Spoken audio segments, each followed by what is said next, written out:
Welcome to the Galen Trombley Show. You can find me on Facebook at Galen Trombley, on Instagram at Galen Trombley, and on YouTube at Galen Trombley. Spelling GaelanTrombley. Enjoy the show.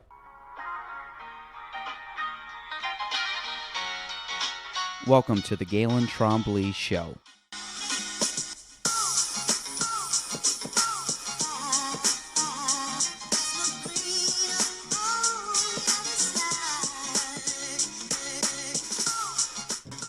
Welcome to episode 147 of the Galen Trombley Show. My guest today, I'm glad we rescheduled this because we were doing this a couple months ago, I think, and we ended up having to reschedule. But Mike Castine from, well, two things. Jubert Castine Farms, also Big Show Productions, which I love that name. Mike is just kind of a local guy that's been doing a bunch of stuff, kind of two completely different. You got the, like I said, DJing and the farming. So, Mike, for people that do not know you, kind of give us just a quick background, who you are, where you came from, what are you up to now? All right. Well, I grew up in the family business. It used to be a dairy farm when I was a young kid. My brother and I would always, we grew up together doing the dairy farm. We would get up early in the morning sometimes. My dad would usually have to, force us out of bed, which was actually most of the time for myself. My brother was the early morning riser. We both worked on the farm as young kids, and we continued that journey until my father and family, my mother decided to sell the farm in 1997, the dairy farm. But the farm's never been without animals. It's been in the Jubert family for well over 100 years, so we're still keeping it going. So that's that part. And then we just started the beef business after we sold the dairy farm, just because my father really enjoyed farming, and I'm trying to follow in his footsteps. So now the Juberts is what side? That'd be my mother's side. That's your mother's. So Yep. Jubert Castine's literally just two names together. Yes, sir. Yep. Is your dad? Your dad is Mad Dog, right? Yep. Richard Castine. Yep. Okay. Mad Dog. So growing up on the farm, is that something that kind of I see a lot of like work ethic and all that, and like it just you grew up at like. I think anybody growing up on the farm just grows up and knows how to work. It just knows how to put their head down and just get stuff done. Right. For me, it's more of a family thing, I guess. I've always just wanted to keep the farm going. I really looked up to my grandfather, Virgil. We always called him Poppy. And I think that's why my brother Pete and I have a really good relationship, was because of the farm style living. We had to get along, because if we didn't, then my father and mother, would let us know, you better get along because you got to work together and things like that. So what do you remember most about being a kid growing up in the farm that might be different than now? Rock picking, because recently we've done some fields, and I remember those days of my father on the tractor, but he would also get off and pick rocks with us, and then just how hard he worked. And at the end of the day, I just remember him laying on the ground and just covered in dirt, just from picking so many rocks and things like that, from in the morning till night, and hay season, things like that. So what age were you when you started picking up chores on the farm? I probably lied to a lot of people when I say like 5 years old, but that's not true. I would probably say the ages of 8 to 10 is when I started to. My brother he would take care of the dairy cows part in the morning when he would feed them, and I would take care of the heifer barn, which was basically now is transitioned into a chicken and goats and rabbits barn. I too would take care of the heifers. I'd feed them, clean the barn, and things like that as a young kid. So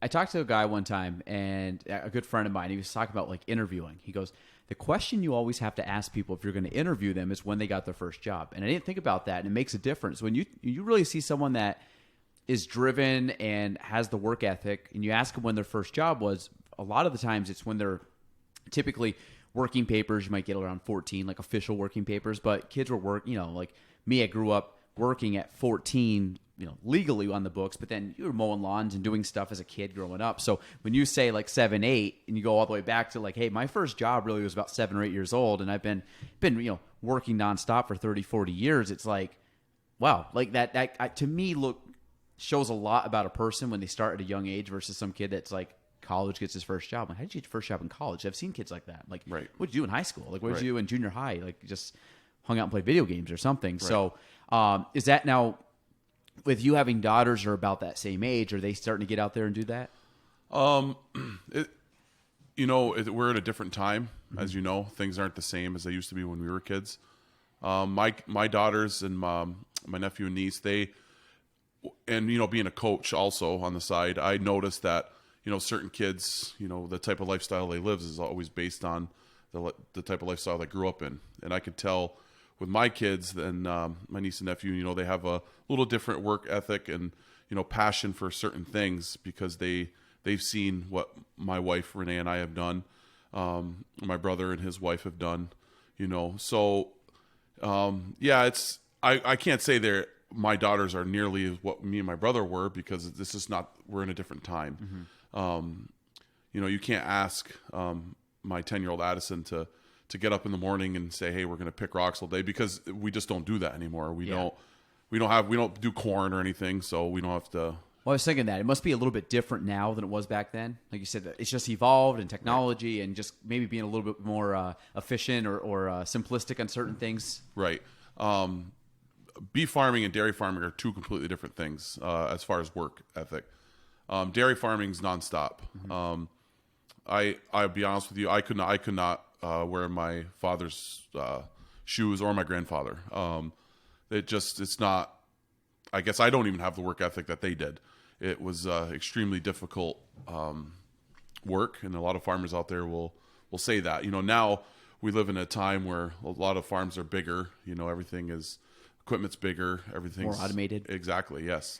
I had Dylan on, and he was saying the same. Dylan Snell, and Dylan basically said the same thing. He goes, you definitely work when you have beef or cattle for beef versus or we call it heifer. Is that like you said? There's dairy and there's the heifers are the young ones that are going to become a dairy cow. What would you classify the different from dairy farming to like what you do when you raise you raise beef to be basically slaughtered for meat? Like what's the name of that versus? It's the same concept. You still call it dairy? No, it's a straight beef.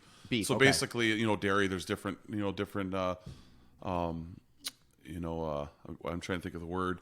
Well, you have Black Angus or you have Angus for beef, and technically for dairy, Holstein. Holsteins, they produce more milk than what a beef. Different cows? Yes, they are. Yep. Okay. Yep. Angus are, Red Angus, Black Angus. They don't carry as much milk as what a dairy cow would. So when you're dealing with beef cattle, like you have a lot of Angus. When you hear like Angus beef, that's like this type of type of cow that it is, or cattle. Yep. Okay. Yes, sir. So again, like I said, I didn't grow up I grew up near the minor farm. Went to saw cows as a kid and stuff. But then to hear, at least when Dylan talked about it, he said that for producing beef or beef cattle, that you do a lot of work, but it's seasonal. And he goes, it's not so much like you go up every day and you check them. And I'm sure is that something you do too every day? Just kind of keep your eye on them, see are they healthy, nobody's injured, nobody's hurt, right? Nobody's lost, right? Now back to Dylan real quick. The difference between Dylan and I is Dylan's extremely well educated in this line of work. This is what he went to school for and things like that. But yeah, it's the same concept. And I want to be able to do what I'm doing without my wife, Renee. She's a big part of what we do at the farm. She gets up a lot more than I do to go check on the cows, just like you said, every morning, a couple times throughout the day, especially during calving season. Calving season is definitely a chore of going out there. How long does that last? Calving season for us, it usually it starts in April and ends. We just had our last one probably about a month ago. So it lasts, a couple months. Now, are you facilitating the birth, or does it happen? Because that's Dylan. He said I think he's helped out if a cow's breached or something like that. But for the most part, the mother can pass the cow by herself. Right. Everything. I know what Dylan talked about. He artificially inseminates his animals. We actually get our bull from Trowbridge Farms down in Gant, New York. Phil Trowbridge, who is the president of the Black Angus Association. Okay. We get a bull from him every couple years. And it's my father always stressed, everything is based on the bull. You want a good bull. If you have a good bull, then that means the birthing's going to be good for the for the mothers and things like that. But no, I have assisted before. We just had a memory on our Facebook yesterday of Jake, of what we call the animal. Okay. Lena, who was the mother, who was actually my youngest daughter's name. We had to assist her last year, and she couldn't stand for 10 days. Wow. But with the help of course, Dupree's Feeds, who we get all our stuff from. Robbie Dupree is just top notch. Anything we need. That it was a Sunday, and I remember Renee. We contacted his sister Renee, who also works at the store, and we said, "Hey, we need." I forgot what they're called, but they go around the cow's legs so they can help them get them up. Mm-hmm. And she dropped what she was doing, met us at the store, or no, she actually got the stuff, brought them to the farm herself. And a lot of people don't do that, or and it was very, like I said, Dupree's Feeds is definitely. We love that place. How's this? How many cows do you have? Right now, we have, I want to say total with calves and everything, we have 33. And I'm assuming that's deemed like a small farm? Yes. So yeah. How's the small farm industry community locally? Right. So when my father was doing this, he always kept around 50 or 60. And in the beef business, that's actually like a good amount for around here. Mm-hmm. Obviously out west, you're talking thousands of beef cattle, but around here, if you keep the numbers between 30 and 40, it keeps the people like our same customers. We usually have the same customer base. I know that you and your wife have bought from us before. We keep the same people, and it gives us enough to supply all our current customers. So when you said 30 something, how many in a year would you slaughter for meat? We like to do between 6 and 8. That's all you do, right? Okay, yep. And then so the rest of them, they start just kind of keep growing, and then you keep having calves that kind of keep just filling in. So you always keep 35, 36? Well, when my father basically and my mother, they wanted to retire, we sold off a lot of animals because we weren't sure if this is what I wanted to do, and Renee, my wife, wanted to do. But we decided it is what we want to do just because we love it. So we sold a lot of animals off when my dad decided, it was time to retire and things like that. But now, so we only started with, I think, 9 at the time, and we're gradually building the herd back up. So when you slaughter 6 to 8 cows a year, how much meat, and I guess pounds, would that be? I know it can vary, but like if you had to put a ballpark. Well, each animal we like to try to get hanging weight between 6 to 750 pounds hanging weight, and then divide it. People get quarters, halves, and wholes, and things like that. That's our biggest business is quarter, halves, and wholes. That's how we like to sell our meat is that way. We do also sell individual packaging for ground meat, which is our biggest seller by far. People absolutely we have a ton of that at our house. Right, yeah. right. We just had some last night actually. Well, that's good. My wife made a bolognese sauce thing with spaghetti, and we used the meat. Yeah, that was good, right? Oh, it's the best. Yeah. Our ground meat is, I don't know what it is, but my father, we were big at where we're grass fed at the time. We still are grass fed, but we're transitioning into staying grass fed. But we also would like to offer grain fed. So we obviously have to keep the beef separated from each other. Obviously the grass fed and the grain fed, because we don't like to give the grass fed any grain at all. Because some customers, they just don't like the taste of grass fed. It tastes gamey and things like that to them, which is fine. It's just, but grass fed obviously is better for you than grain fed beef. So so adding in the grain fed, that's purely because you want to appeal to the taste of some clients or clientele. Yes, sir. Okay, Yep. so that's it. There's no like if you had to pick, if it was up to you, it would be all grass fed. Well, if it was up to me, because being a bigger individual, I love grass-fed hamburger. To me, grass-fed hamburger, there's nothing better. But I love grain-fed steak. I know that that sounds weird, but people know the fattier the steak, the more marbleization and better taste. So yes, I definitely like grass-fed ground meat better, but I would prefer grain-fed steak. So, and there's a clear difference on that. Yes. Okay. Yeah. So, what's your favorite steak? If you had to pick, probably gonna have to. I love filet, but so T-bone, I guess, because it's basically that's where the, filet is the one that kind of rests in on one side with the strip on the other. Yep. Okay. Yep. Exactly. So, between T-bone and ribeye, prime rib, that's my go-to. Is ribeye the same as prime rib? I think I had this conversation. It might have been with Jimmy. Prime rib is. He said it's a different cut of meat, right?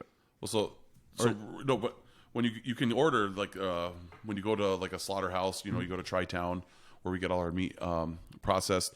What they'll do is they'll take the ribeye out and say had like some, or the prime rib out, and I'd like some, you know, Delmonico is basically, I want some cuts off of the prime rib, and that's basically a ribeye. You know, you just get whatever. So a ribeye comes from the prime rib.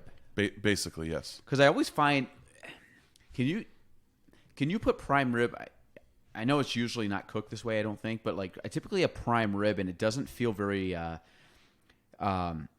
There's nothing hard on the outside. What is that called? Like not marbleization, but like when you put it on the grill and you kind of singe the outside, or you sear it, and it kind of has a crunch on the outside. That's a fat. Yep. Yeah, prime rib I find never has that. It always just seems very like chewy to me. Right. Now, what's the difference between the two? Because I don't mind prime rib, but typically when I feel like I get prime rib, it doesn't taste as good as if I had like a ribeye that's been either on the grill or a cast iron or something like that. Well, prime rib is always, you know, it's cooked differently than ribeye. You know, a ribeye you're gonna want to, like you said, you're gonna put on a grill. You're probably gonna take more, you know, slow approach on a grill. But with a prime rib in an oven, you know, it's just baking there all day. And that, you know, that prime rib's just, well, ribeye's just fatter. Mm-hmm. You know, and I know what I said before about ribeye coming from the prime rib. You know. And that's where Dylan comes into play. He's a lot more educated than I've ever been when it comes to things like that. I'm the type of farmer that, you know, you just, hey, you know, Mike, we like a half or a quarter from you. Can we get the same thing? And I'd be sure to raise the best possible animal, you know. And if they have any questions about certain cuts and things like that, we always say, you know, when you call Tri-Town, Jeff always answers if he's not extremely busy, and he'll go step by step. And, you know, some people are going to probably kill me for saying this, but you can also call Shane, you know, because Shane Dutil? I grew up with a guy, but, you know, he's already got a monster head, but he is he's extremely smart when it comes to this type of stuff. You know? He's got, I saw, so I had a friend of, you know, Matt Craig at all? A little bit, yes. Kind of local buddy from around town, but he has a small farm, and he does a lot of pigs. So we bought in pigs from him. And he usually brings up the Shane, so I went one time to pick it up at Shane's, and he's got a pretty cool operation in there too. Yes, he does. Yes. So, and again, I don't know much about the butchering aspect of it, but you know, he does quite a bit of it. So, but yeah, if you were to get, say, a quarter or a half or a full, like if I said, hey, Mike, I want a half a cow, is it already broken up? Kind of like, here is the standard way we've broken it up, and if you want to call it and get it a little more customized, you can. But like for the most part, if I say half a cow, like what do you get in half a cow? Right. Okay. So when we call, you say, "Hey, Galen, your animal's ready to go." All you got to do is call Jeff at Tri-Town. Now they offer it online, which is pretty cool. And they'll give you step by step instructions on what would you like. You know, how thick you'd like your cuts and things like that. I can, you know, some people don't know, you know, what they want to get, so I'll just explain to them. You know, you can get your ribeyes, your T-bones, your sirloins and things like that, your cube steak, or you can just get hamburger. You can get, you know, a lot of other specialty items. But Jeff at Tri-Town is absolutely amazing. You know, he'll go step by step, and, you know, and if they'll be like, well, I don't know. And he'll be like, well, the recommendation is this, you know, and we're the same way.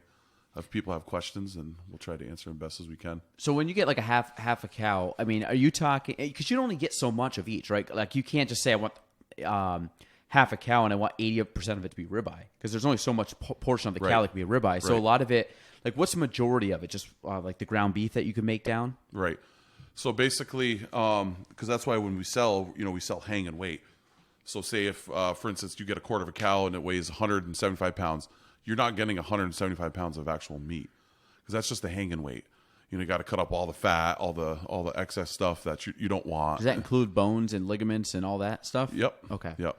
But no hide or anything, and so that's stripped of the animal and all that stuff. So, so yeah, like one customer we had, you know, they said the slip said 175, for example, and they're like, well, we went home and we weighed the meat and we didn't get 175 pounds of meat.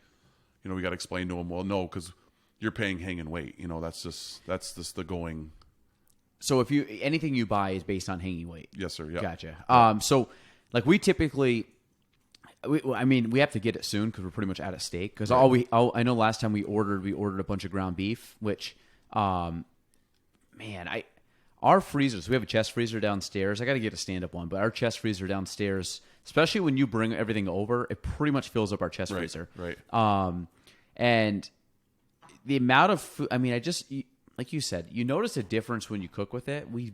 I don't know the last time we bought anything. The only time we've ever bought beef from a store is if we want to buy like hamburger patties pre-made because we have to cook it quick because we just want to prep it. Right. Majority of the time, though, I will take the meat, we frost it, mix it all up. I usually do a kind of a mixture for, say, hamburgers and just kind of put them into patties and cook them that way. So most of the time we make it from, I say scratch, but take your meat and make it from, the raw meat to something else. And I don't know the last time we actually bought a lot of stuff from the store that was not Jubert Castine beef. It's been a while. It's been a few years that we eat primarily that. Now, do you guys cook is it just beef? There's no, you guys don't do pigs or anything like that? We used to do pigs, but we found that it was very, very expensive to raise pigs the right way. Okay. A lot of farmers, which is fine because we would probably do the same thing if we were still milking. A lot of farmers, they'll feed milk to their pigs and things like that. But we were feeding straight grain to our pigs. They were also pastured pigs, but it was expensive to raise them. And then to turn around and even to make any profit at all, you're not, after you run the numbers and everything, you're not really making anything.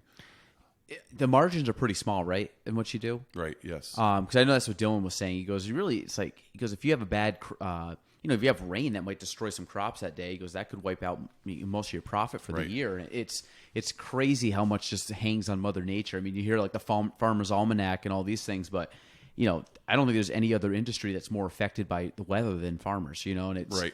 Or I should say catastrophic. People can be affected, but it's not going to be like, the fact of paying your bills or making money or not. Like you say, like a sporting event might get rained out, or a fair might get, or some organization might get rained out, but it's more of a function, not, means to an end kind of thing. So now, did Renee grow up on a farm? No, she had nothing to do with farming at all. When she met me, she didn't even expect to, we're going to own that place someday and then raise our kids on it. But if you were to ask her, I think she would say that she wouldn't want it any other way. I honestly think that someday she likes it more than I do. So, was it an easy transition to get her in on that? Yeah. A lot of times I have to tell her to slow down. We recently had something happen at the farm where she thought it would be all right to put the tractor right through the barn. Okay. Big hole and everything, and she's gonna kill me for talking about it on her. But what was surprising about it was I didn't get upset one bit with her. I was emotionally upset just because it brings back memories and things like that. But I didn't yell or do any of that stuff because at the end of the day, her dad was there, and he's always very patient individual when things break or happen. Because farming, back then, if something break, you're like Dylan said, you're so concerned about the price of something because and you fix it. Right. Exactly. And then you got to worry, we don't make, let's just say this, we don't do the farming to run our family. She's a teacher. I work for the government and things like that. We run the farm to basically just pay the taxes and keep it in the family. We love to hunt. So, so a lot, like I said, it's a labor of love, and for you, it's a lot of nostalgia there too because it brings in and ties into the family. Now, flipping gears a little bit because like I said, you from farming to big show productions. Right. Yep. How did you? How did that start? Like the whole gig. Like how did you get into DJing? How'd you get into like the whole wedding scene? So when I was 16 years old, I was at. I don't remember. It was a school dance at Northeastern. That was kind of a big deal. Big show, right? That's right. Entertainment Unlimited was the DJ. Yep. And they've been long gone. But I went up there to request a song, and they're like, "Hey, you're pretty outgoing. Do you want a job?" And I'm like, "Sure." And I think I did one or two things with them, but that was it. And then I said, you know what? I'm going to buy my own stuff. So I bought my own stuff. I did it for cheap. I mean, it was the worst of the worst equipment. So what year was this around? So it would have been 2002, maybe 2000 when I bought my own. Were you out of school at the time? No, I graduated in 2003. So you're still in school? Yep. Okay. And then it was like a little hobby thing. I didn't really do anything. I didn't do any dances or nothing. And then my track coach from college, Brett Wilmot, got married. Yeah. And he said, Allie and Brett got a hold of me and Mike, you want to DJ it? I'm like, I guess it's probably not going to be very good, but sure. I had like 21 CDs of the best songs that I could think of. Was like the Now CDs? Yeah. There you go. There you go. So they got married at Valcor, and I DJ their wedding, and it was just, they probably think it was amazing, but now that I think back in the day, I remember my wireless mic didn't work, things like that, and I'm like, yeah, this isn't not for me. And then I actually traded all that stuff for an ice shanty. Okay. Yeah, okay. I know. And then Brandon Sample from the Rainbow Room in Altona contacted me and said, Mike, you want to DJ with me? I said, sure. So I went and DJed with him a couple times, and then I thought, because he was kind of trying to get on the way out, because he's running the show up there now, and so I just said to Renee, I said, I think we should just buy my own equipment and go on our own, and ever since then, it's been crazy. And then we bought a photo booth, and now we do our biggest thing is our videography. People love that. So going back a sec, so when you took over for Brandon, when was that? So year-wise, was that? I didn't take over. I want to say, or I should say, since he's been out and you went in, because I remember he did that does he do it anymore? Or no, he does not DJ anymore. No. Because I remember, I remember both of you. Like, you did our wedding, right. So I remember that. And then I've seen him at other weddings, but it's been a while. So like, I don't know when he actually dipped out. I would say probably about 2012 is when, or maybe 2011 is when our business started to go off. We were called Dance Rhythm, because Brandon was Dance Rhythms. Okay. And I was Dance Rhythm. It's one way or the other. I don't know who was who. I forgot. So I said to Renee, I said, we probably should change our name, because people were getting us mixed up. They thought I was him, he was me, which I don't know how. Yeah. I'm much better looking. Yeah. Naturally. Yeah. So I just said, babe, we should change it. And well, what do you want to change it to? Well, at work, all my coworkers call me Big Show. I don't know why. So I decided to Big Show Productions. So you kind of resemble the Big Show. I do. The wrestler. Yeah, I do. Yeah. Like if you were to like put on the wrestling gear and get in the ring, he's probably got. How tall are you? I'm 6'3". Yeah, he was he's pretty 6'10". Yeah, so, I was gonna say he was a pretty big guy. So you started DJing, and how old were you when you did your first gig, the Wilmots? Young? Like, yeah, I was. Well, I mean, I wasn't. Mid-20s, late 20s. Yeah, I was probably 20 years old. Oh, so it's that's quite a while then. Yeah, 17 years. Yeah. So when you said 2002, that was still. Were you still in high school when you did the? No. When I worked for Entertainment Limited for a couple of years, and I did my own thing. Okay. Where I was just playing, like, I just bought all the equipment. I didn't really do anything with it.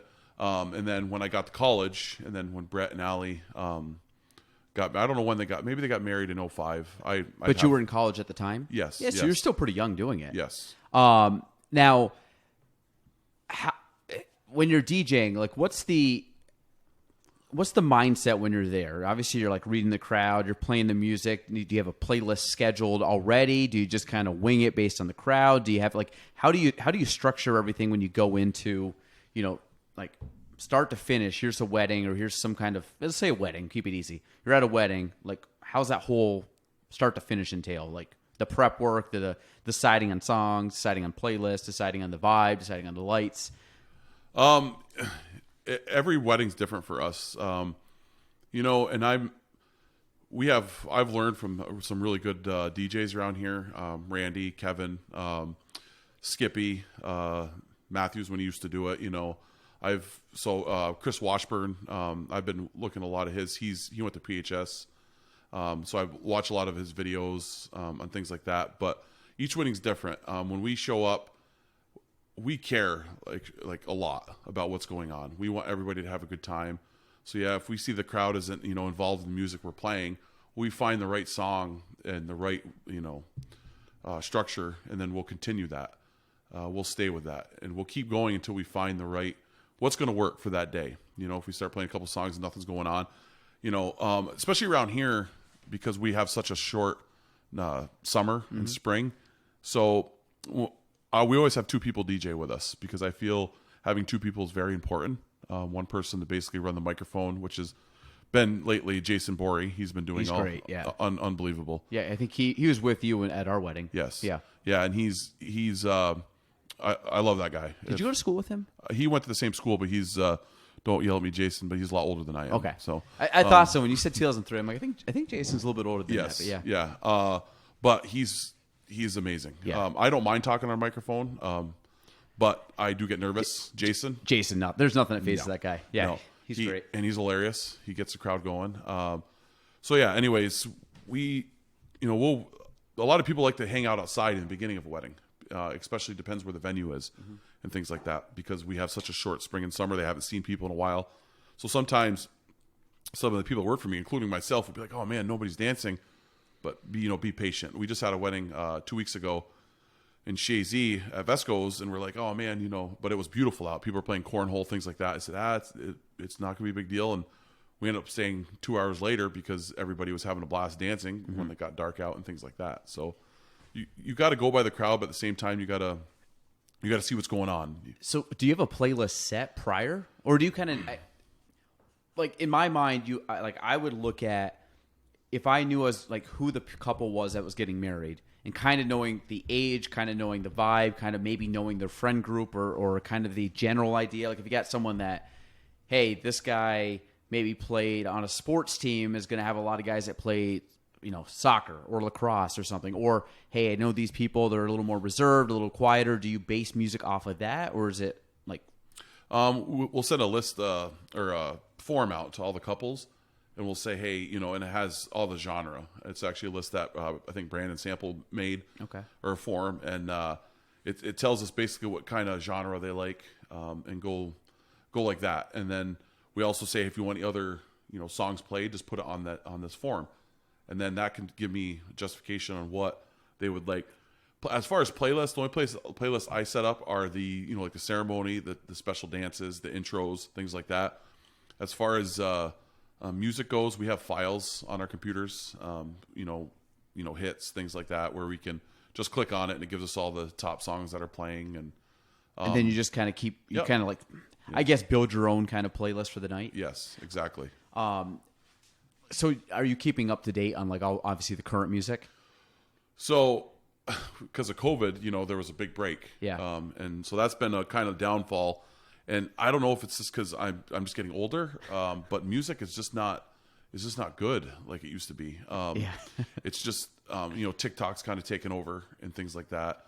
But the oldies still work. A lot of the old time rock and roll. Little Bob Seger. Yeah, exactly. Yeah. Yes. So it's just like I said, music is just not it's just not the same. Well, do you find?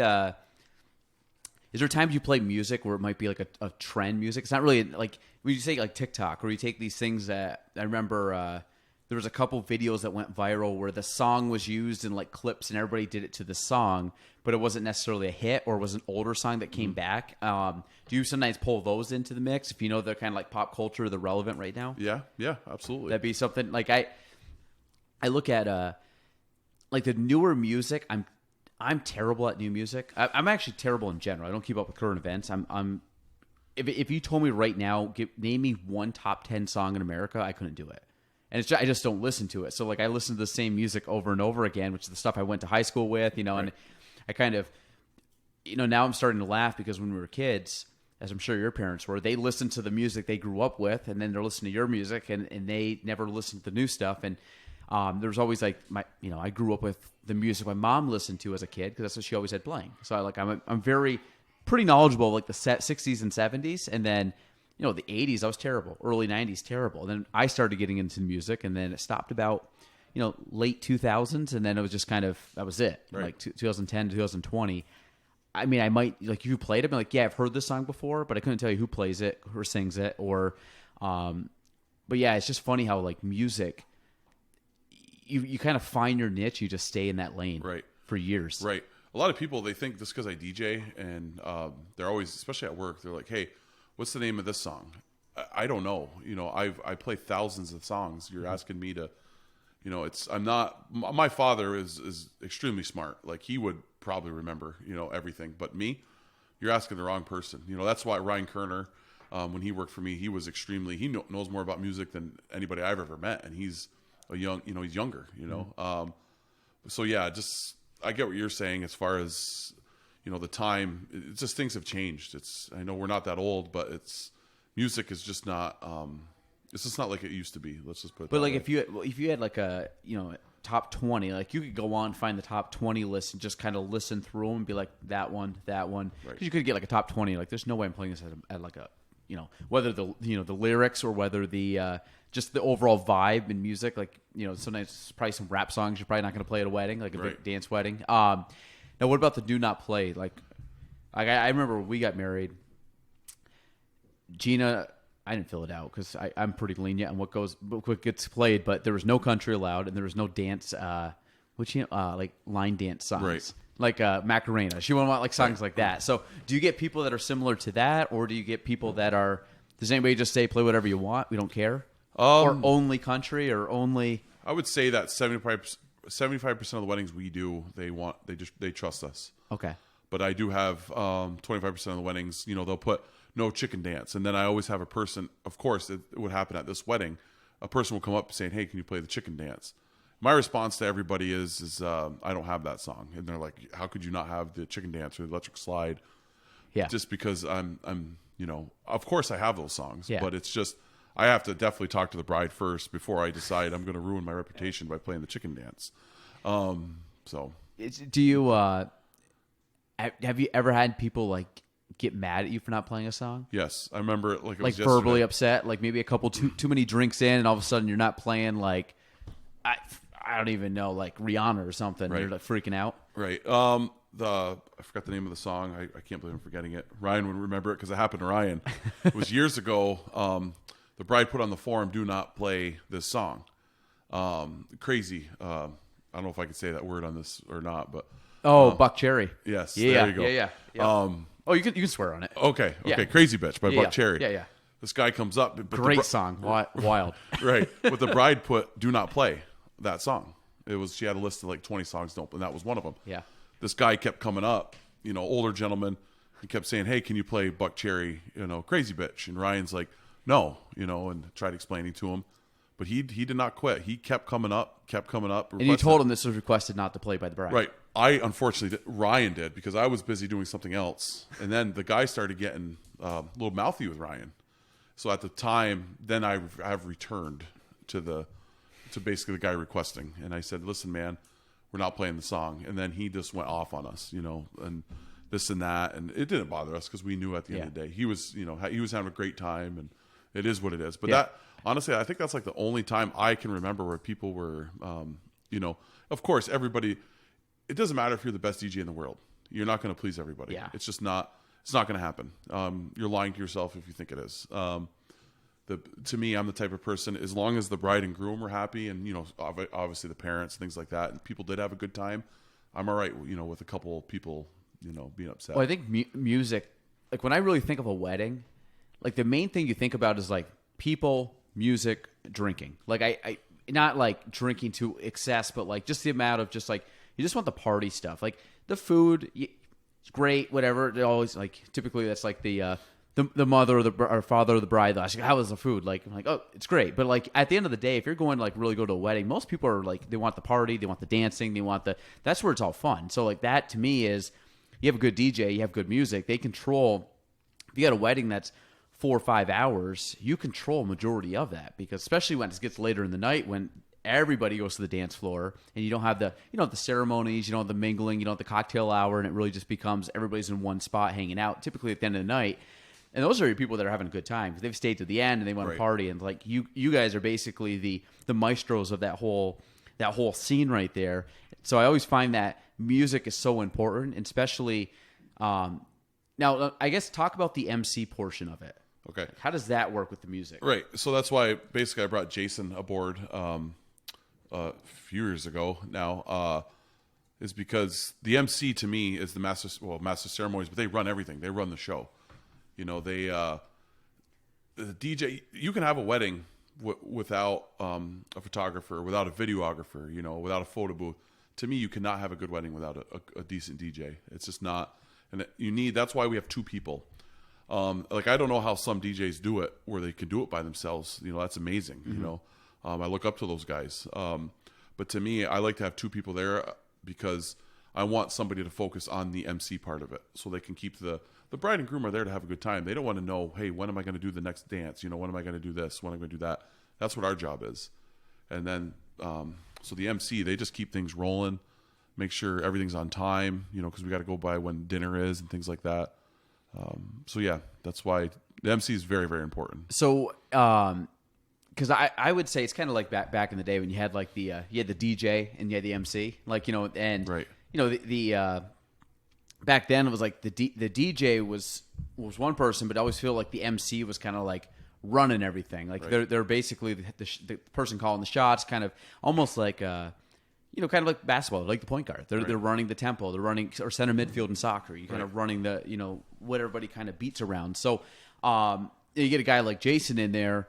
You know, I find that, you know, you get a little bit of humor. You get a little bit, obviously there's responsibility in the sense you got to be on a certain time. But I find that, you know, just kind of like lightening the crowd and really cracking jokes, and because at the end of the day, people are there to have fun. Like nobody goes to a wedding and be like, I want to go mopey and not do anything. So now, when it comes down to how do you get like a itinerary before? Like, this is when the dances are, this is when the wedding is. Like, do you kind of, or does it go a lot by what you do? Right. No, it goes all by what we do. Okay.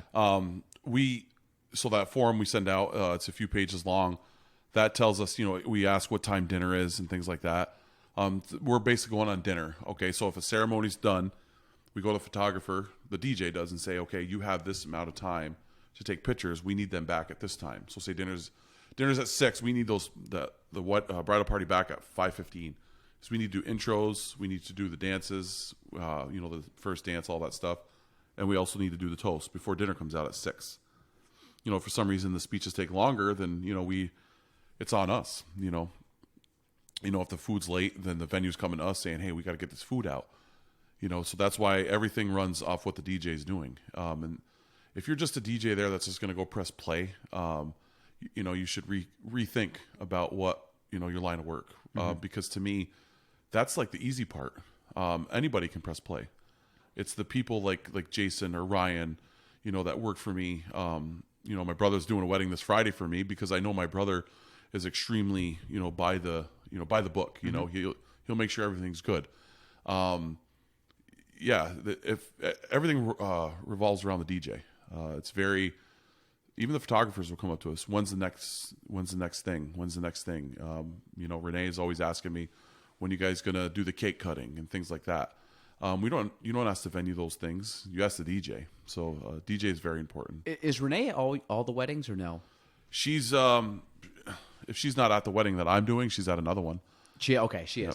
I didn't know if she like went to certain ones or didn't go to certain ones. So now, in regards to the videography, like how is that tied in, and kind of run us through that process?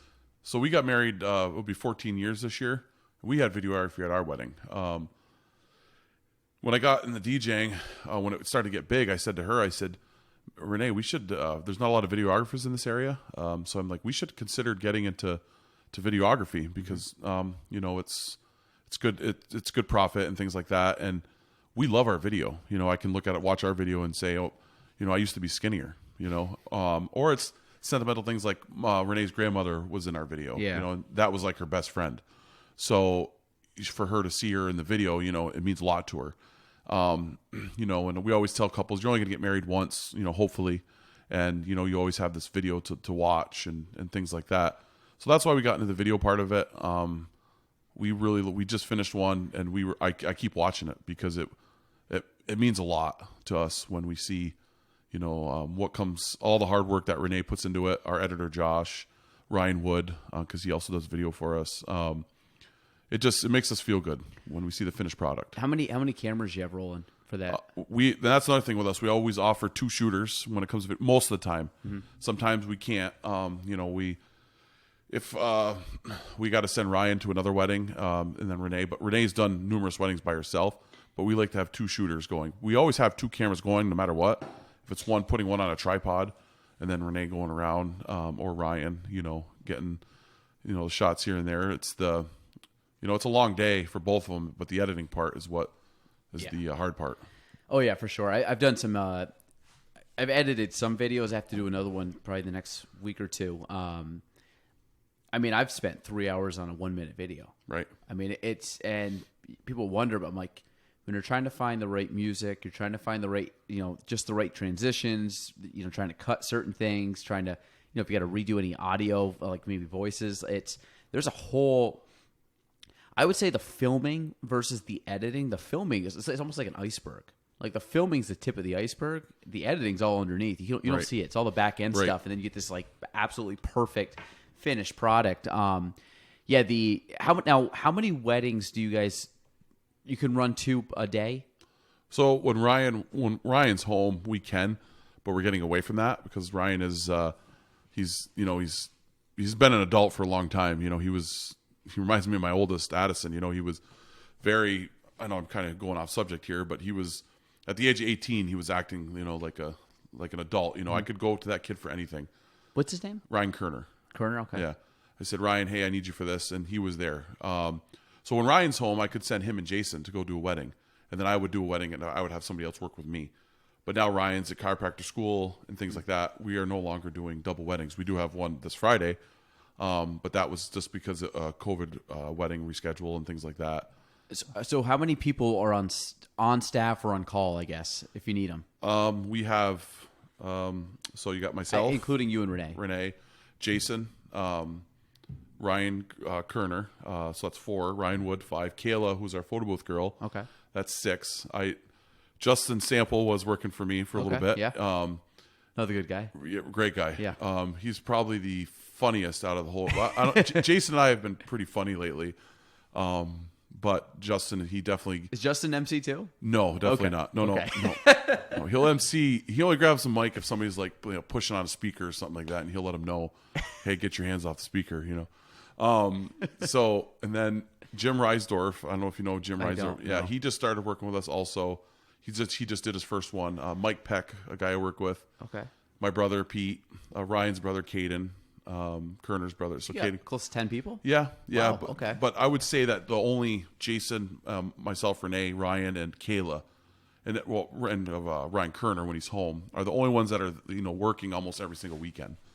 So do you ever get burnt out from that? Yes, that's one reason why I actually wanted to do this. Just because I explained to people that we've posted on Facebook and things like that. But starting in 2023, we will only be doing 2 weddings per month and no more. Okay. With the farm getting bigger and things like that, we want to step. So all of next season's pretty much booked up, right? We had to do that because a lot of people still moved from this year because of COVID to next year, and we want to make sure everybody has their day, and we don't want to turn anybody around or away. So starting in 2023, we're just gonna do 2 weddings a month, and then because my oldest Addison is big into soccer, I want to start to go to those tournaments and things like that. Plus the farm, does pretty well as far as, taking care of the bills that, we spend on, soccer and things like that and other sports. I enjoy it, but yes, I'm starting to get to the age, I'm starting to get burnt out. I want to say I'm burnt out because when I show up to weddings, I give 110%. I'm not pushing people away to say, hey, I'm tired. Let's pack it up for the night. I don't think it's not the work. It's not necessarily the work you do. It's just the amount of work you do and just the demand on it with everything else. Like I find that, like I love real estate, but you add in like your responsibility with real estate, then you add in the family, then you add in all the other stuff that just has to get done. It's like before you know, it's like I just have no time, and it's like you're trying to find time, and that usually comes at the detriment of sleep or like I said, health, like working out and things like that. And I think it's like a necessary evil just to accomplish all the other stuff. So that's what I was wondering if you're going every single, because you might, some days you're doing Friday, Saturday, Sunday, or Friday, Saturday. And like this weekend we have 2 Friday and 1 Saturday. And it's In October, I think we go Friday, Saturday, Sunday, 3 weekends in a row. Yeah. And it's just on top of a full-time job, Right. full-time family, like, Right. Yeah. And that's what I was wondering. Cause I mean, the people that, you know, the wedding industry, the food industry, like it's fun when you're there, but it's kind of like when the day of you're pumped, like you're Right. doing it, not mad, but it's like when you look and plan it out and like, I just don't have free time to do something or travel or do something Right. like take a vacation, especially because you're in the summer, which is our nicest season. And it, for you, that's like prime time. Right. It's like this past weekend, we planned on cutting and baling hay because we knew that starting this coming weekend that our lives are basically, but I couldn't because it rained all night and day. So I talked to Renee. I'm like, okay, so we got a wedding Friday, we got a wedding Saturday, Sunday morning, we got to get up, you know, we got to bale hay, cut and get ready to do all that, you know, and it's just, I don't want to do all that anymore. I'm still young and everything, but I want to. I've seen what the farming lifestyle can do to certain people, and I just don't want to do that. The other thing too, though, is like you said, the girls are getting older and they're involved, and it's like I said, I make a ton of my decisions based on my kids, like and you know, you try to cram as much as you can in, but I'm doing a lot less than I easily could do, just because, you know, I don't want to take. At the end of the day, I don't want to, you know, jeopardize any family stuff because I'm working more, doing more, and it's like, you know, you gotta, you know, pick and choose. And in the future, we'll go back because, you know, kids change and stuff. But right now, they're just like, my kids are younger and they're so dependent. Your kids are different, not as dependent in certain categories, but require more attention because you're traveling and you're carting them around to friends' houses and soccer tournaments. Like, I haven't hit that yet, which is great, but it's coming. So, Right. No, you'll love it. Yeah. Actually, our little guy just went to soccer camp this past year. Oh, he did? Yeah, it was a blast. And the oldest, and he was, it was fun. I mean, he's 2 years younger playing soccer than when I started. I started when I was 5. These kids are at 3 years old playing, and you watch them that it's more of trying to get used to other kids and kind of just, you know, making sure you're not like, you know, fighting with other kids if they take your soccer ball. So it was good. He kind of got exposed to a bunch of kids. It was fun. So we're definitely looking forward to being the parents on the sideline, not in the field, because we both coached, we both played. Now it's like, I just want to chill, man. I want to get a cup of coffee, relax on the sideline, let someone else do it, and just hang out and talk with the parents. The big turning point was this year. I went to a tournament in Saratoga, and we looked at Dylan, and I said, hey, and I don't trust. We never trust a lot of people on our farms, and I looked at Dylan. I said, hey, do you mind watching the farm while I go down to watch my daughters? I was only supposed to stay one night, but I had so much fun, and I was so relaxed, and I was so chill. Mm-hmm. I called him. I said, hey, man, what are the odds that I could stay another night? And, you know, Dylan being unbelievable. Mike, you, of course, absolutely. You go down there, you have fun with your family, and it just goes to show you how smart he is. He called me that morning. He says, hey, the number 50 is going to have a calf today. And I got home later on Sunday, and she had a calf, you know. So, but that was a turning point with the DJ part of it. I looked at Renee and I said, you know, we need to slow down, just because, you know, it's going to upset a lot of couples because, you know, obviously it's, you know, there's not a lot of good DJs in this area. And I, you know, Randy and Flash have been doing it for, you know, I don't want to say they've been doing it. I bet you they've been doing it for 35 years. Yeah. Because when I started, they said they were doing it for 25 years. So, and it's been 10 years, and they're still going at it, you know. And what's a career for a DJ? Is that considered long? 25? That's to me, long. it seems long. Yeah. It's just like you just said, like constantly doing weekends. And what's crazy is those guys have been doing it that long, that good for all those years. Mm-hmm. You know, they've been, you know, to me, you know, it's like that in any, you know, it's not, you know, a lot of industries you see a lot of backstabbing, but you don't see that with us. You know, if somebody wants to book with us and we're booked, you know, who do you recommend? You know, and I'll say I recommend these individuals, and it's the same thing with them. You know, we all have a really good relationship. Have you ever had to collaborate with any DJs at weddings? Like work the same wedding or cover or help a guy cover? Yeah. Well, for instance, this Friday we had a circumstance come up for the wedding we have this Friday, but we got taken care of. But I contacted a local DJ and I said, hey, do you think you can help me out? And his response was, absolutely, I'd love to help you out, but unfortunately he's gone. He's got another wedding. Mm-hmm. So there's nothing I can do about that. But you know, for him to say absolutely, I would have done it. Yeah. Oh yeah. Renee works with a lot of other DJs because when she does the videography, she's with them. And Oh, things so like that's that. a totally separate thing. Yep. Yeah. Oh, yeah. okay. So I thought that was only like you guys go in, do your DJing, and then that's part of this. So she's got a whole separate side gig on Right. that. That's Gotcha. another. Yeah. So for like Saturday, I have to go to Ticonderoga for a wedding, and then she is video a wedding up at the Rainbow Room. So we're Wow. completely in two separate. Yeah. So I say we have 3 weddings. We actually have 4 weddings this weekend. So Gotcha. So how do people know? Like, why are you going to Ticonderoga? It's like people you know, or Yeah. word of mouth, or they're local. Okay. They're from Saranac area, and I grew up. I somewhat grew up with him. He's a little younger than I am, but they're getting married at the barn in Ty. So Gotcha. So okay, so a lot of it, but most of it's local. It's not like you're traveling to Syracuse or traveling down like to Albany to go do weddings. right, I would say more than half my weddings are at the Rainbow Room with Brandon. Mm-hmm. The barn he built is absolutely ridiculous and unbelievable. I think I haven't been in there, the barn. I went to the ice cream place last hour. Is it Owl Barn Creamery? He's going to kill Barn me for Owl this. Creamery? Yeah, Barn Owl. There you go. Is it Yes, Barn Owl? Yes, Okay. yes. It's very good, but so I went to that. I haven't been to the main one, but I think Friday we have a wedding. We have 2 weddings. This Friday, Both 2 weddings start at the same time. the Facette wedding. That's one of them. I'm doing that one. Okay, so I'll see you at some point. Right. And then Bring these microphones. They work pretty good. you like them? Yeah. Sure, Mike. So I'll talk to you about equipment in a sec. So that one's at the barn, right? Yes. Yep. Okay, so I've Yep. never been, and then the next one's over at Harmony. We're doing that one too. You're talking about. I just got to get. So you the have name. both of them? Yeah, we're doing both of those. Yeah, so I might be at both of those. I got to figure out. Schofield. Yeah, Yeah. I got to figure out. Yeah, I got to figure out. Yeah, I mean it's great. I like both great couples. I'm just trying to wrap my head around how we're Right. supposed to do it with our kids, and so we're gonna try to make it to both. Right. Because I went to the one in Altona. I went to school.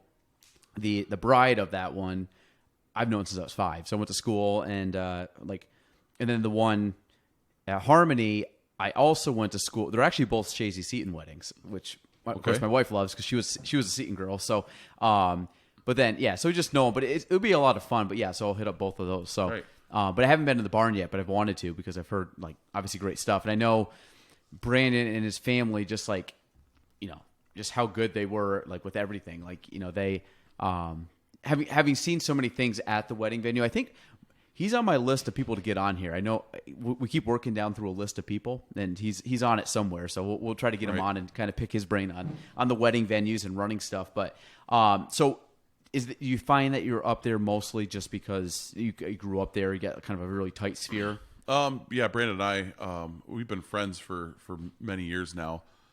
He went to Northeastern, I went to Northeastern. Plus, the Sample family, I was always close with them. And he started me in this business, so I show a lot of appreciation towards him for that.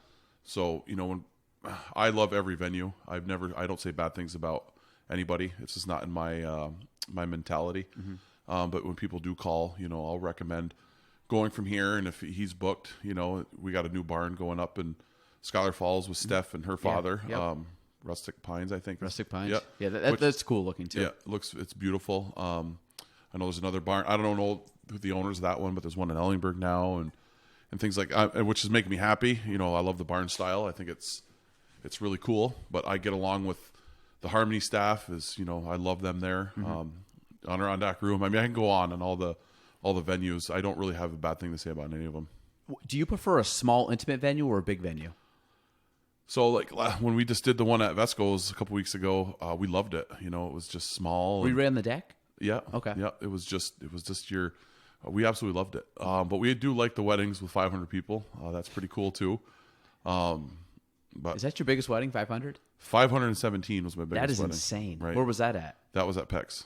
That's crazy because Yeah. you think that most weddings. I think they say what like over 200 is considered like a pretty big wedding, Right, And yes. to have 500 people. Right. It was the biggest wedding I ever been to was Justin Sample's wedding. He had over. I don't want to know this, but I want to say close to 600, and it was Just family? I'm not saying just family, but I'm saying big families. big families, a ton of friends, and things like that. Were you DJing or were you attending? No, I wasn't. I was attending. So have you ever attended a wedding that you were supposed to DJ at?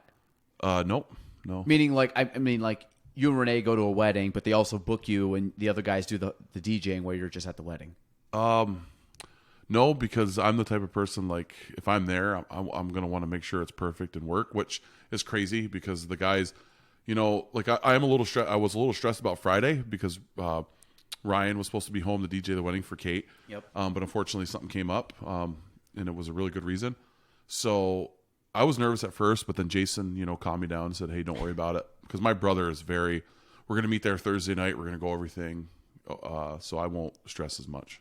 Meet where? For the rehearsal? At Harmony on Thursday, just to go everything, the timeline and everything and things like that. And are you meeting with the bride and groom at that point? I don't know. I don't think they'll be there. I've already met or I've talked to them. I don't really need to talk to them. Yeah. I just want to make sure that my brother is up to date with the system and all that stuff, and make sure what I worry about is I'm not worried about those guys playing music and things like that. I'm more concerned if something were to go wrong with like the system or something. You know, troubleshoot. Right, exactly. So when do you set up and tear down? Like, do you set up day of, or do you go the day before and set up? Like today, I plan on going after this to go to the Rainbow Room to set up the set wedding today. Wow. Okay. Yeah, and then because I got to work all week, and Gotcha. then I'll set up. After. And there's no weddings there until Friday. Right. There's no events. Gotcha. Correct. So then Thursday I'll leave work with my trailer and I'll go right to Harmony and set up there. So yeah. And then tear downs right after. Yes. Yeah, because we have another wedding on Saturday. So normally, could you leave a wedding venue? Like, could you leave at PAX and just leave the stuff there? I wish. You know, I do leave. Like next morning, go grab it or something. Right. I could. Yeah. Brandon and I are close where I could do that. I have equipment there all the time because that's where most of my weddings are. Plus, he uses some of mine. I use some of his. It would be really nice if I could just leave my stuff there. I would do this for the next 70 years if I could. Well, I won't live that long, but I would. You know what I mean? If I could just leave my system there and just you're just that wedding venue, right? Yeah, right. We tried that once before, but Randy and Flash and Skippy and all those guys, they're such good DJs that people want them too. I was gonna say you can't tell someone no because you're the house DJ or whatever. Exactly. Yes. And it definitely wouldn't look good on, say if Brandon was the one that wanted to do that, it wouldn't look good on his part or my part. You know what I mean? No, you got to book Mike, unfortunately. So Randy does a lot more weddings than I do because he's got a really good team and things like that. And what venue? What company? Sound Obsessions. Okay. So, yeah. Yep. Yeah. Those guys and his brother Flash. Those guys were another reason why I got into this business. I was having an issue with the speakers weren't working, the wireless speakers weren't working at the barn, and Randy showed up there one day and it took him 30 seconds to figure out what was going on. It would take me 3 months. So like you said, I guess we'll call them competitors, but they're willing to come and help you out. Make sure. Oh, absolutely. Because it seems like at the end of the day, these in your field, you and these other I guess your peers within the industry, like at the end of the day, you just want people to have fun, and they're kind of like, listen, like if this is going to stop it, I'll come help out because all these people are having a good time and probably take care of one of their own kind of, like he doesn't want to see you all of a sudden have a bad speaker and everybody's pissed off at you. So he comes and helps you out and then the show goes on, So, I mean, is there any line, like you said, you're going to tone it back a little bit in the amount of shows, but are you talking anything like expanding what you guys offer or expanding, I guess, locations or expanding the amount you can do? Because maybe you go back to 2 weddings a month, or do you increase the amount of people and then run 3 or 4 weddings a month, but you physically only have to go to 2 of them? Well, my ultimate goal out of all this is I always want to run the company somewhat, but Ryan Kerner, if he decides to come back home with chiropractor and he says, Mike, I'd like to continue to do this, my offer to him, he doesn't know this yet. Well, he probably has an idea, but I'm gonna say, Ryan, this is yours. I want to give this to you. And you and Jason, if Jason wants to be involved because he's got the comic group. Yep. But yeah, that would be that's the problem, is just finding help. Yeah. And there's so many Jason Borys and Ryan Kerners in the world, and me, and not everybody can get on a microphone. I don't know a lot of people that can do what you're doing right now. It's just it's not. But after I heard Dylan last week, I said, Dylan, you should come work for me, because he sounded good on the mic. Oh, Dylan's great. Wicked. Yeah. Yeah, I would love just to sit home and say, hey, and obviously, them, I take care of my people that work for me. I always have. That's one thing about us. I can't, I've never lost anybody because they, felt like they weren't being treated right. You know what I mean? So, but I would like to do that. Yes. I'd like to just sit home, go to a soccer tournament while the weddings are going on. Yeah. A little bit of leverage. I would love that. But unfortunately people have lives and things like that. And, so, you said you don't like, do you not like being on the mic? You just don't think you're good at being the mic? Is it just something you'd rather put your focus more into the music than the mic? No, I consider myself pretty good on the mic. The difference between me and Jason is I'm more like a stadium announcer. Like my father, voice of Cardinal hockey for I don't know how many years, and I was just like him.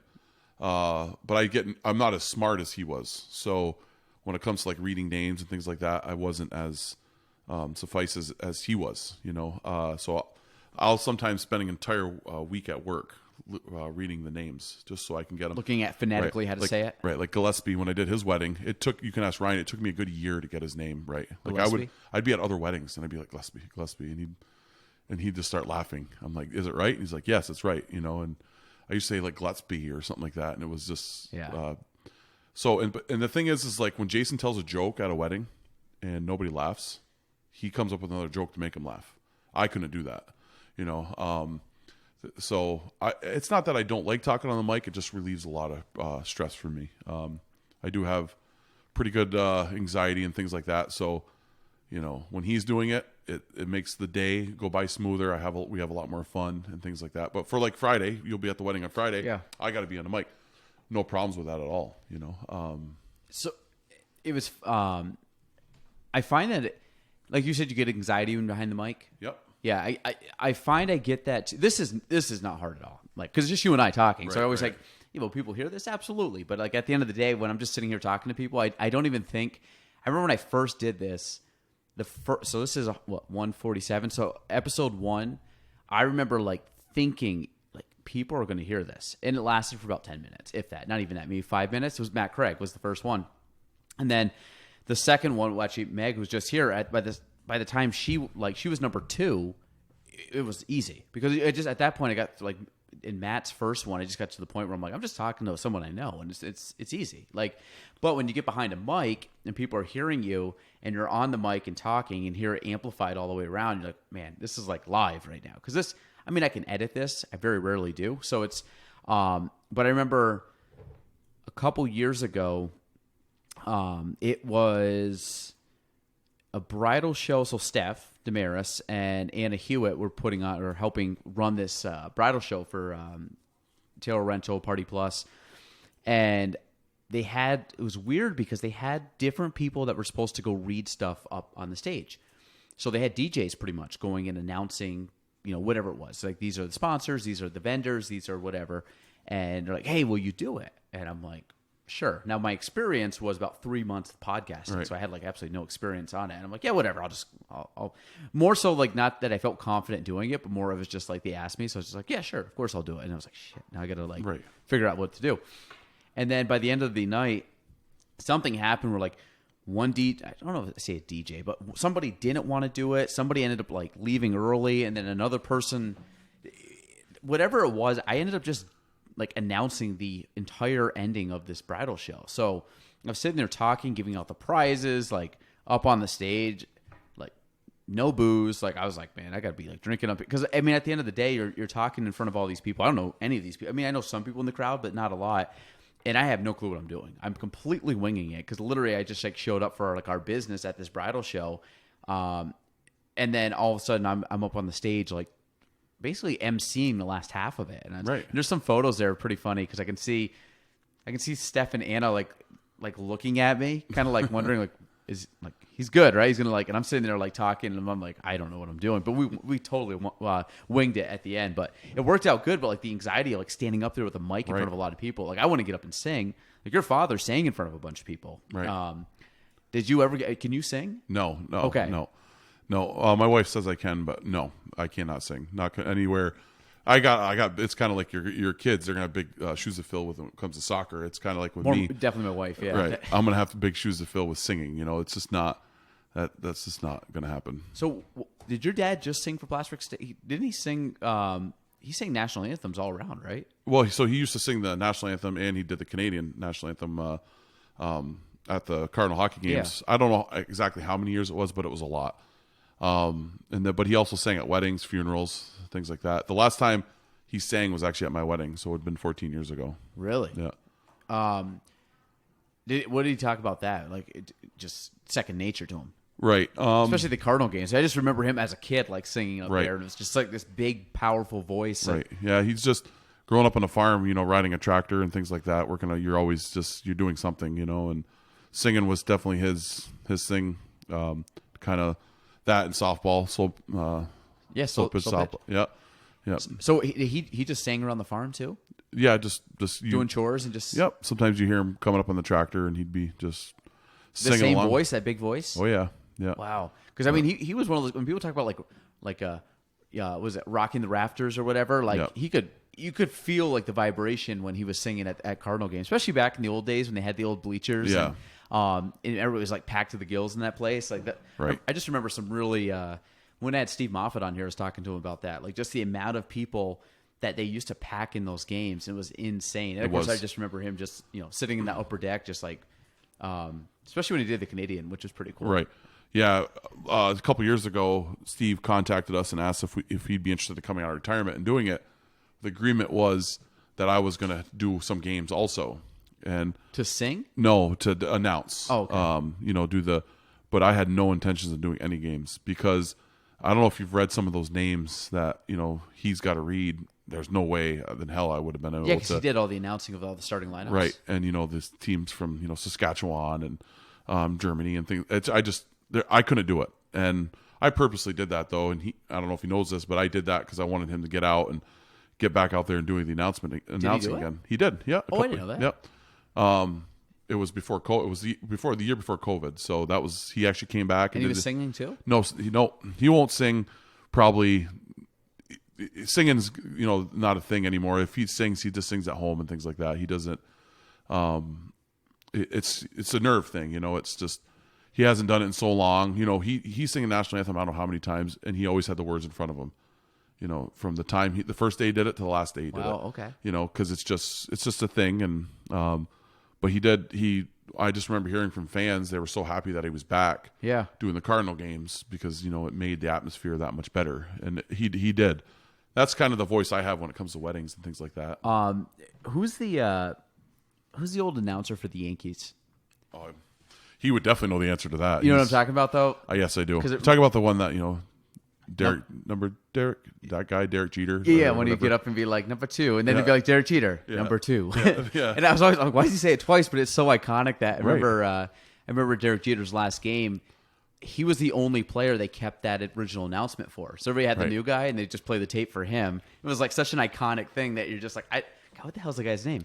If you said it, be like, yeah, absolutely. But just the people that are really good behind the mic, like, again, take the Yankees games. Like, I love, of course, not Susan Waldron, but what's... I hate the Yankees, so you're... Oh, really? Yeah, I'm a Red Sox fan. No, but is it Sterling? Who's he now? God darn it. So, whatever, name escaped me, but... just watching these guys announce baseball, and it's like just effortless, and they talk for 3 hours about baseball, and I'm like, how many stats can you come up with, and how many backstories on the third string, second baseman can you talk about? Like, he was on the farm system down in Albany, Georgia. It's like, what? How do you know this? Right. But I just find that anybody that can sit there and you hear like guys do like Scott Van Pelt, and you hear all these sports guys, and even like the political commentators that will talk for 3 hours, and I'm like, how do you talk by yourself? And I mean, obviously you have a team of people getting you stats, but just to talk and be creative and be able to think on your feet, and then of course you get like people calling in, and then you're trying to, do you have a crazy person calling in that's just going to start just like wild, like off the cuff talk, and but no, it's good. Now in regards to equipment,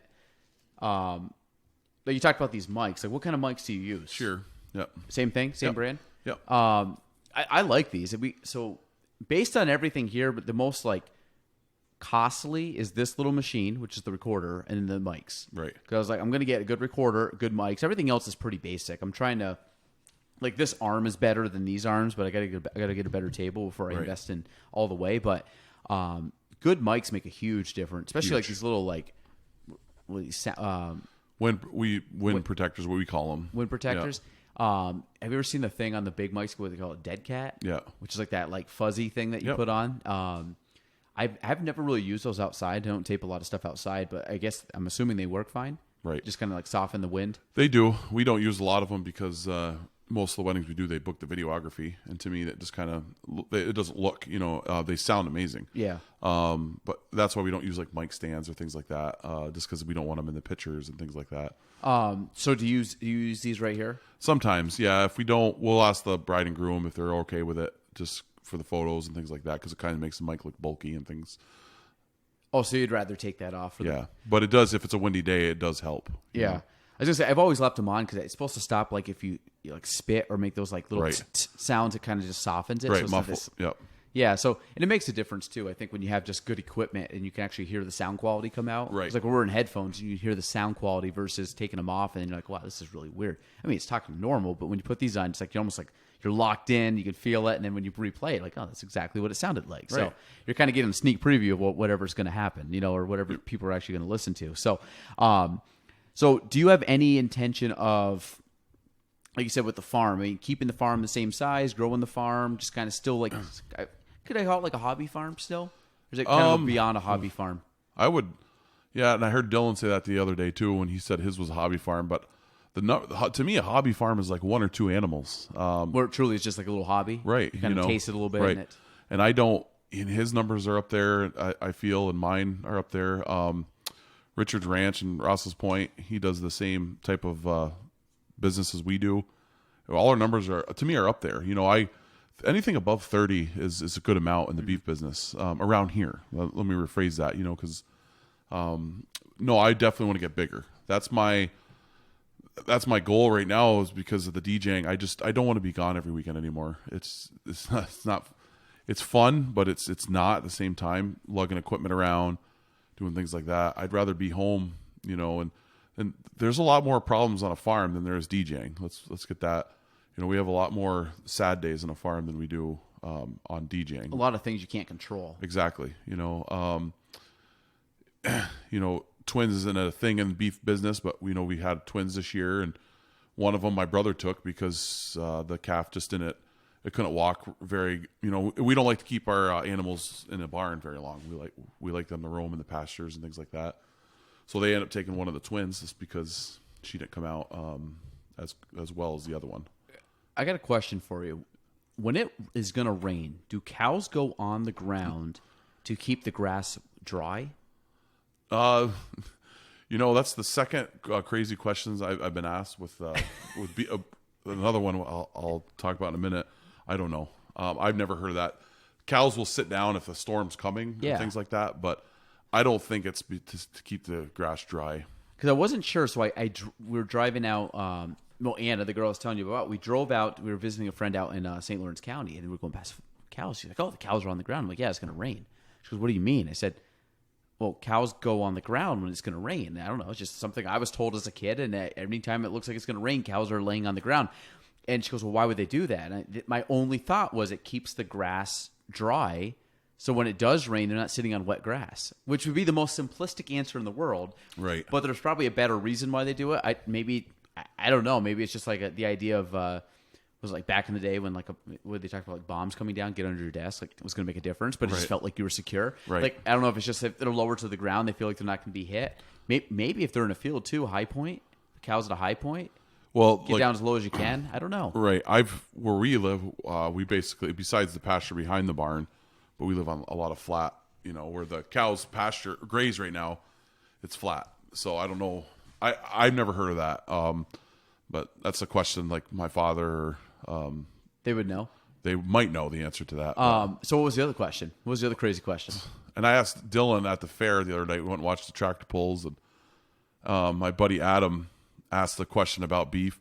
And just because we're beef, we don't know everything about beef. It's just not. I just don't. This guy Adam goes, hey, we had a calf.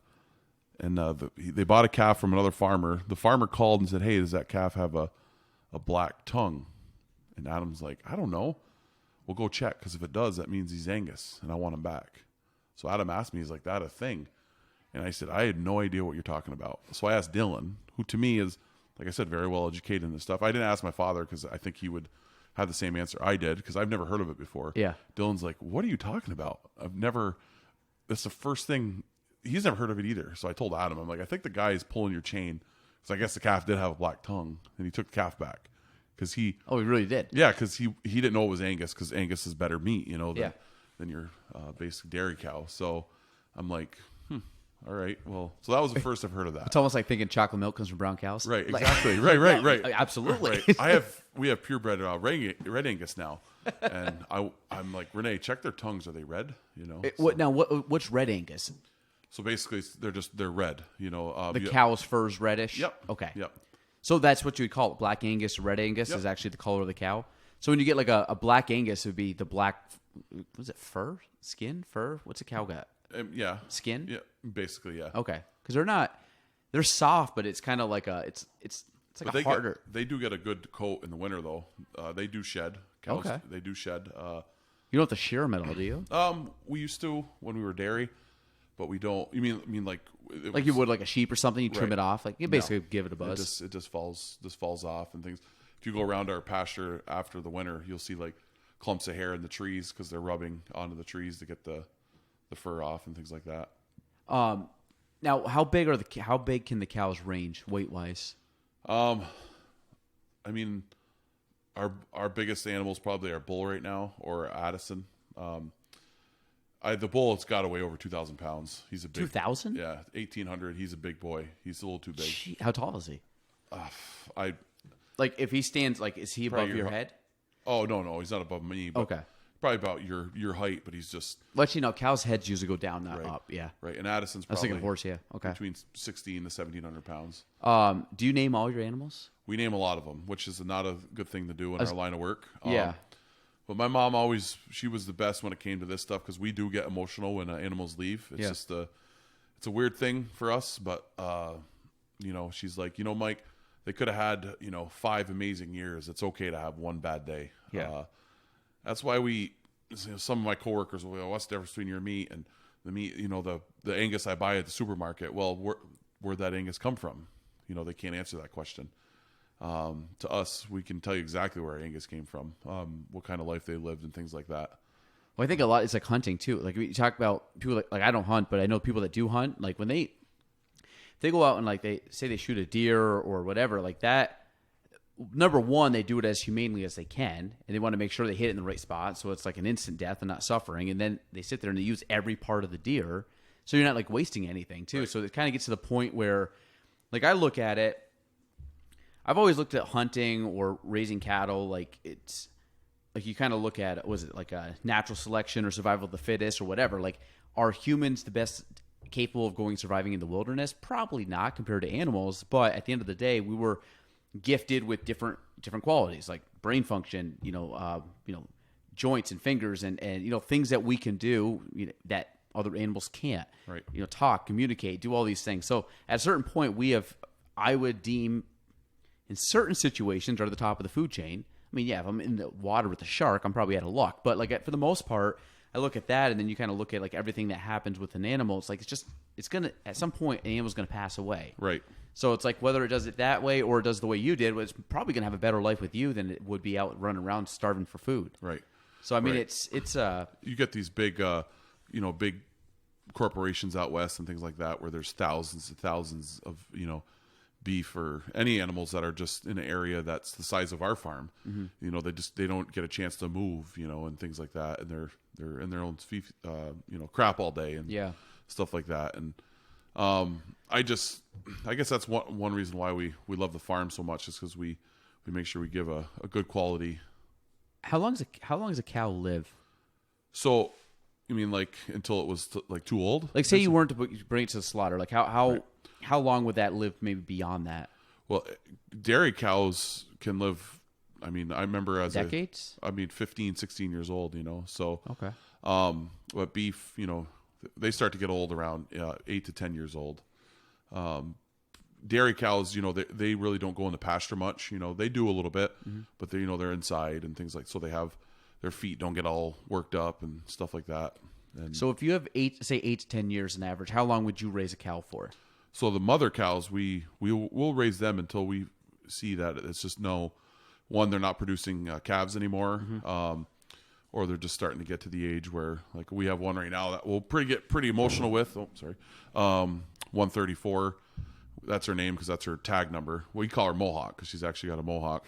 But we'll get emotional when she's gone because she's a little over 10 years old, but she's starting to get. We notice she's having a hard time getting around, things like that. So it's kind of like a dog, like Right, yeah. especially for some of these, because like I said, they're older than your daughters or the same age. Right. Now, I mean, do your daughters obviously? I'm sure love the animals too. Yes, they do. Yeah. I was gonna say as a kid, I remember having dogs. Like, we have a dog now. I'm not as emotionally attached to the dog as my wife is because she had him for since he was basically a newborn. Little pug, right? Little Boston. Yeah, Boston, yeah, Bob. And yeah, I mean, he's good. I think he's like 10 now, which is crazy because I remember when I first met her, he was like 3 maybe. Right. So he's kind of grown up. Like, the kids love him and stuff. But it's one where I've never gotten super attached to animals. The people that know me know I don't like dogs and cats that much just because I'm allergic to them. I hate cats, but it's the whole idea is I don't think I had that attachment to it because I've never been able really to embrace a dog or a cat the way a normal person would. So I always have kind of a reservation where I see say sickness, but I see scratchy eyes and running scratchy throat and ears and just runny nose and all that stuff when I look at a dog or a cat. So I think it kind of, the people that do love animals, though, some people have really tight attachments with animals, more so than people. Were you like that growing up? Oh my God, yeah. So animals to you were soft spot, animals, you'd be devastated if that animal died for some reason. Right. I say it all the time that I love my dogs more than I love my wife. So, I tell her that all the time, so she knows that. No, but it's a joke. But it's almost not a joke because I love animals more than the next person. That's why. How can you do the beef farming business? I'm like, because I feel like that they're having a better life with us than they would other places. Yeah. So it's almost like you're honoring that animal more so than because you said, listen, you'll be way better off here than somewhere else. Right. And at the end of the day, I mean, all animals are going to pass away. So it's whether you do it, and probably doing it quicker than they're going to have it any other way. They will be sick. They won't have. They must have cancer and things like that. Oh yeah. So I don't know. I mean, I look at. I mean, I never get emotionally attached. I never look at food and be like, where'd it come from? Even if, I don't know if I've never been to a slaughterhouse or anything, but at the end of the day, I've been to butcher shops and you see the animals hanging and stuff, and it doesn't freak me out. It's I don't know, it's what feeds us, and it's like I said, you have the food chain. We have to be fed by something, and I'm not a vegetarian or vegan or anything like that. I like meat. I like different. Right. I like the variety of stuff. I love a ribeye. Talking about ribeye makes me want to cook a ribeye tonight. Right. So I don't know. I think it's all good. Animals are cool. And like I said, talking to Dylan and talking to you, it's you see a lot of parallels, but you look at what I think a lot of people take for granted because it's a dying industry because, I mean, agriculture was where everything started. I mean, for thousands of years or even longer. And now you're starting to find where it's just because things are mass produced, things are done by a lot of things are created now, not raised. Like I said, you can go to a store and all the chemicals and stuff are in it. They have fake meat, or whatever, faux meat, whatever you want to call it, where they're, I kind of look at that and it's just not I don't know. Just anything that's fake meat or just a replacement meat. What is it? What's the burger called?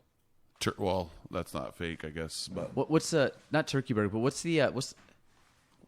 there's a certain burger they have out now. You're seeing soy. Not soy. No. It's actually got a name. I want to say replacement burger, but it's. What's the chicken stuff that we feed at work all the time?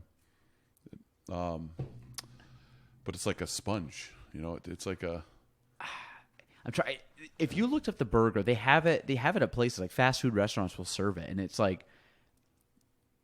it's not Impossible Burger. It's some weird name. It's some name why would you eat this? And then you look at stuff, and I always find it weird the people that don't want to eat meat and don't want to eat or don't want to eat something that's processed will eat fake meat. I'm like, where do you think that came from? That's not natural. Right. Just because it's not I don't want to kill an animal. And I don't care if you're vegan. Do whatever you want. But to me, it just the argument always seems strange because you would do that, but then you turn around and eat chips and just stuff out of a box that was completely generated in a factory. Right. I don't know. For being like, I'm obviously I'm a bigger individual and things like that, but when people try to basically, let's go back to the grass-fed part of it. Grass-fed to me doesn't taste good, and my always response to them was because you don't know how to cook it, and things like that. But then I try to explain the difference between, I do know a little bit about the grass-fed and grain-fed, the difference in that, omega-3s and all that stuff. And grass-fed is better for you, helps your cholesterol level and things like that. But when people would ask me, why does grass-fed taste like that? And like I said before, it's just because you don't know how to cook it. Grass-fed, you have to cook low and slow. You don't want to just throw it on a high heat because it is good. It does taste different. If you don't know, if you never had it before, you're going to taste it the first time and be like, this definitely tastes different to me. Grass-fed beef and like chickens, like chicken eggs, like Matt Craig again sells chicken eggs. Like his eggs versus going to the store and buying eggs, completely different. Right. And like sometimes you get the double yolks. It's really, really vibrant yellow. Even like the yolk is just it's a less cloudy. Is that good? I guess a less cloudy white of the egg. And then the yolk it literally looks like the sun. It's just this bright yellow, but in a good way. Like it looks like a natural yellow, not like somebody was shot it with shot it with some kind of dye that made it look really, really like like egg glands or something. Like so, I always find that eggs and grass-fed beef to me are the two things that you can tell the difference right off. Right. I think you can with pork too. Like I said, when we've gotten pigs, especially bacon, the bacon tastes really good, especially when they. At least the one I got from Shane was a thicker cut bacon, which I like just because I like when bacon cooks and you get that kind of like a mixture of the crisp, but you also get a little bit of that kind of that tender part of the meat too, where it's not just completely crispy and fried and breaks apart.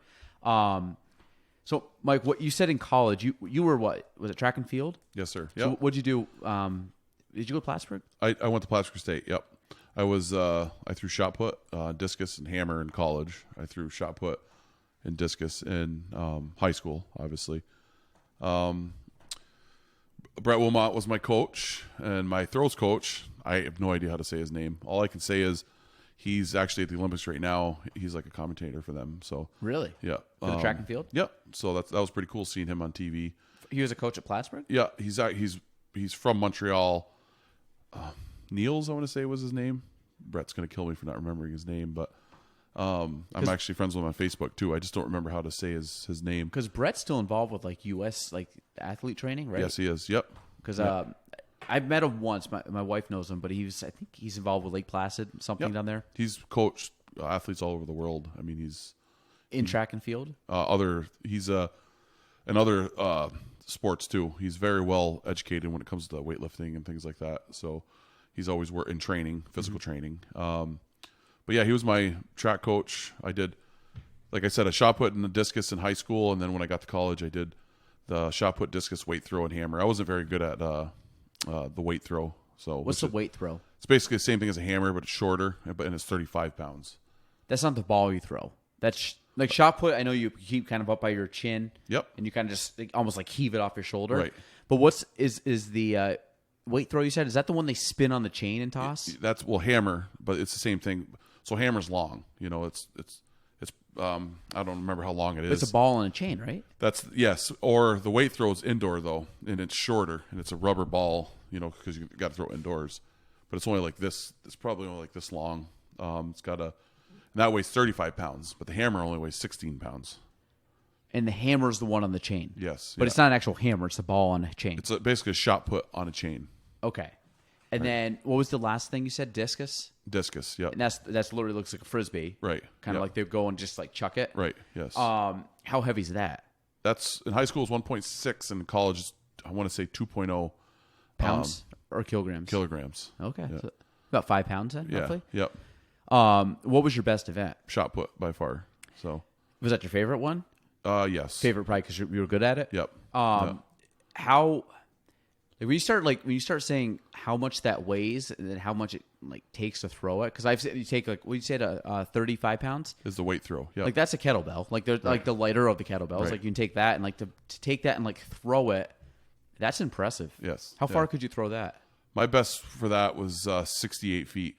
So That's insane. But that's good, but it's not as far as they just did the hammer toss not too long ago, and there's guys throwing that 270 feet, and that's the guys the Olympic they're going plus 80 feet, Jeez. yeah.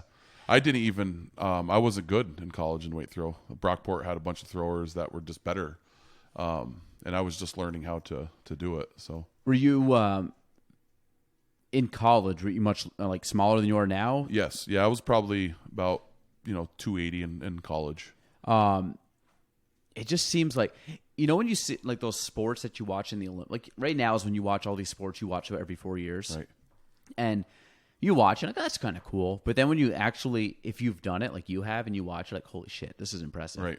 And because you have the appreciation for it. Like I'll watch, like I can watch sports I played, and that's incredible. But diving, like they're flipping, that looks crazy. Or like the gymnastics last night, we were watching the guy doing the pommel horse. I'm like, that's insane. Right. But if you actually do the pommel horse and find all the little nuances of the hands and the spin and the shoulder angles, and they know it with such a critical eye. I'm just looking at him like he's just spinning all over the place. He's gonna be dizzy when he gets off. So like the shot put, like what's the physics of all this? Like when you're talking about chucking these heavy weights. That was the downfall with what I had. I didn't even really have any coaching until I got to the college level. I learned on my own, and my father helped, and my brother helped a lot. Do they also compete in it? Yeah, my brother wasn't very good. Sorry, Pete. But he also lost a ton of weight. So and he was good at other sports. I was always a big kid, so I threw, basically just stood there and threw it. And then as I started to get older in my senior year, I started to learn how to spin and things like that. And then I got to college. It just stinks. If I would have had because I coach at Saranac with Chris Verke, yeah, and I've seen what we've done with some athletes, especially him. But it just goes to show you what coaching can do for somebody. But yeah, like I didn't know like the physics part of it. What degree should I get where should my chest be pointed when I throw it? What angle? It's all the technique. Exactly. Where should my feet be? What foot am I supposed to? What would you think technique versus strength? What's more important if you had to pick? Like on a scale, like what percentage is more technique based versus strength based? Well, my senior year in states, I was competing against two other guys for the state championship. Josh Dupuis, who's from Tupper, and Derek McGuire, who's from Watertown. And Derek McGuire is much bigger than you at the time. Wow. Yeah, and he ended up winning because his technique was flawless. And that was what, shot put? Shot put. Yeah, he could spin across that ring faster than. That's the thing. The guy, the number one seed in the world right now, Ryan Krauser, he's my size, but he's probably a bit taller. He's about 6'5", but he's the number one seed in the world. But his technique and strength is top notch. Is it when they spin, you get that like centripetal force, right? Where you just kind of like you get the momentum building, and then right. just like basically it catapults it out, right? And that's the thing that Derek had is he had perfect form. Now, if I would have had just good form, and with the size and strength. It wouldn't have been, but unfortunately, he was just better coached than I was. He knew the form and all that stuff. And yeah, it's now. Did you go to school with Verke at Plattsburgh? No, he's another guy that's a lot older than I am. So I just saw him. He just won a couple disc golf. He's a big disc golf guy. I give him crap all the time. I'm like, do you play at all? Me? No. I don't. I would like to, but I can't throw. I throw my shoulder out. But I always give him. I'm always razzing him. I'm like, oh, guy, he almost qualified for the U.S. Olympics back in the day. And for hurdles. track and field. And yeah. I'm like, man, you almost qualified for the Olympics, but now you're playing disc golf. I wonder if disc golf would be in the Olympics. You could see him as an Olympian in disc golf. It's kind of like cornhole. Is cornhole? No, the way it's going. It's on ESPN. Yes, it is. Are you good at cornhole? I'm. I thought I was good. I thought I was one of the better players in the area, but then I just went to the Busters tournament. And I'm not even. There's some guys that are sniffing it. No, I mean I don't suck, but I'm not like some of those guys. So when it's like pool or darts when you're like, I'm pretty good, and then you go up to guys that are really good. You're like, no, I'm not even close. Like I remember like pool. There's guys that just run tables like crazy. Especially when you go play in like. I know there's a couple of big tournaments locally with pool. One in Lake Placid, right? It's a big one down there. But like you see darts, especially when you see pro darts, and they're just sitting there, and it's almost like they're just placing the dart where they want it, and it's on this line. I'm just like, this is incredible. But again, it's muscle memory. It's just over time. Right. And, cornhole's fun. I think cornhole, for the simplicity of cornhole, it is a fun game to play. It is. We just had a couple boards made. Actually, it's in the other office that are all logoed out. But it's like it's just like there's skill involved, but it's like it's not a lot of skill, and like it's kind of one like to be really good. Yes, you gotta be keep it consistent. But a beginner could pick it up in a game, and all of a sudden now you're just like, hey, at least you're in the game. Right. Easy learning curve. So no, it's a lot of fun. I think, like I said, I never did track and field, but I find it like when you said of like how far you threw it and then how far they're throwing it, like holy shit, like this is like there's a reason in the Olympics. I mean, the guy Ryan, he just broke the world record at 76 feet in the shot put, and I threw 57 feet. It's just 76 feet. Right. Wow. How and what's the shot put ball? That's the 16-pound ball. That's insane. Yeah. I mean, even just to pick that up is heavy. Right. Basically, he's throwing a bowling ball 76 feet. So. And a lot of that is, like you said, just kind of pushing out of the hips and Right. driving. I mean, it's from your hand, but you're pushing out of your shoulder, Right. kind of that central line. Right. And you used to do you still do Olympic weightlifting? No, that was just I did that in college a lot, and then I did it a little bit after. But no, I mean I still coach it at Saranac. Yeah. For a few years. That was just the things when I first got to coaching at Saranac. All the kids wanted to do it, and then things kind of times change and things like that. Things but no, progress, yeah. My body just doesn't. I've been picking rocks a lot lately, and it's like I pick up one rock and Back's I'm like, killing oh you. my god, this hurts a lot, and It's- so yeah. It's like when you start up and you're a kid and you just like get up. Like I watch my kids just spring out of bed. Right. Nothing hurts. Knees are fine. Of course, my wife's always like, I need new knees. And I like look at my, I'm always, get the kids will get out. My daughter will get out and be like, basically saying like, mommy wishes she had your knees because she's just jumping around and being like this little Right. spring and there's nothing but almost like little jello knees and she's crushing it. And then, we're getting out of bed and like, and I know it gets worse as you get older, but it's like now you're starting to feel like, okay, this is what people talk about when they talk about getting old. Right. Like, I don't know the last time I woke up out of bed, like, jumped out of bed, but I feel great. I Right. get out each morning, like, Right. another day, roll the neck, kind of do a couple back stretches. And Right. That's why I love farming. Is I feel like I still have to use somewhat, my strength to do it, and if I didn't have farming, I don't know where I would, as far as strength wise and stuff like that. where do you think farm strength comes from? It's just kind of like the guys from Moore, Champlain, there's like Northeastern kids, that's a different breed of people up there. It is. Farm strength. It just comes from her. My family. I remember I can lift a lot heavier stones when I was 16 than I can now.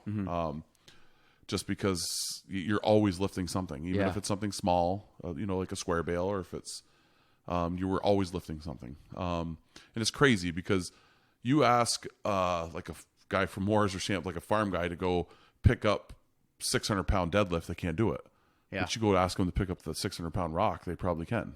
And it's weird. I got a cousin that he never grew up on a farm. He grew up in like construction and just one of these guys that, at least in my head, probably just naturally strong guy. He doesn't work out, same thing. If he went and tried to do a deadlift, he technique wise probably wouldn't be great, but he can move anything. He's like an ox. Like he Right. literally is just like I think he can generate horsepower, and it's just one of those. I'm like, it's insane how strong he is, and he's a big guy, but he's probably your size. He's shorter than you are, but he's just this big sturdy guy, and he can move stuff. And it's like, good Lord, like where did that strength come from? Right.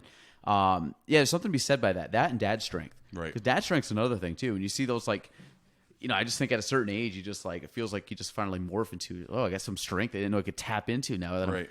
I'm 50-year-old dad. It's just weird. You're right. No, it's when you go to shake like my father's hand or Jack Dragoon's hand or somebody like that, and at Dragoon's Farm Equipment, he's, I don't know how old he is, but I want to say he's in his 70s or could even be in his 80s. Yeah. And, but when you shake his hand, it's like shaking a hand with It's like a vice. yeah, it's, that's always been my thing. That's why I got into the, I was washed up, athlete, getting older. I started trying that arm wrestling thing for a little bit. Yeah.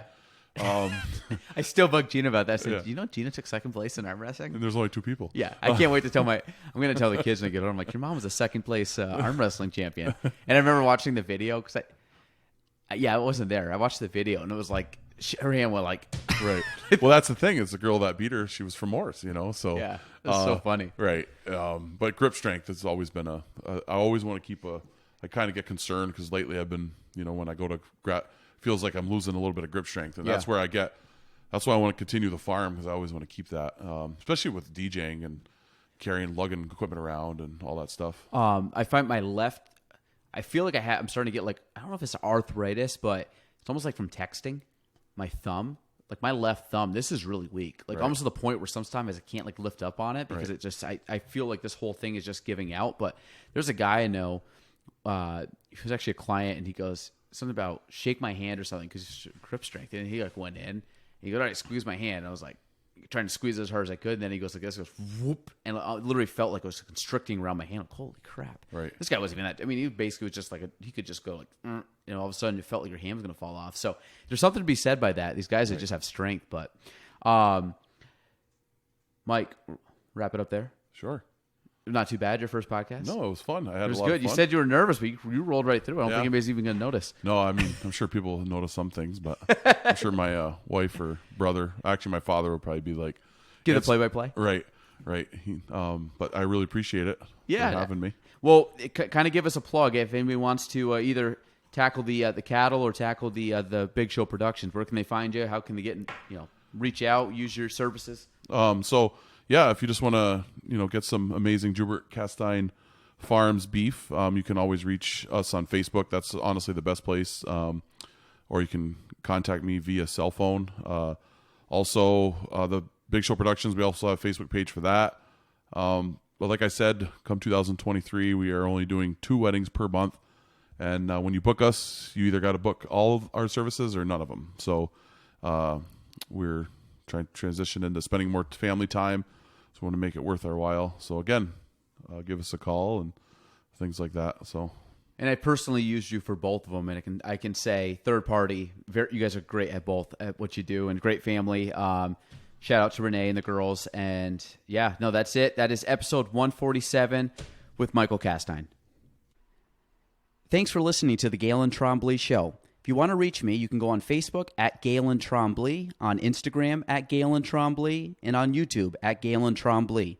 The spelling, GaelanTrombley.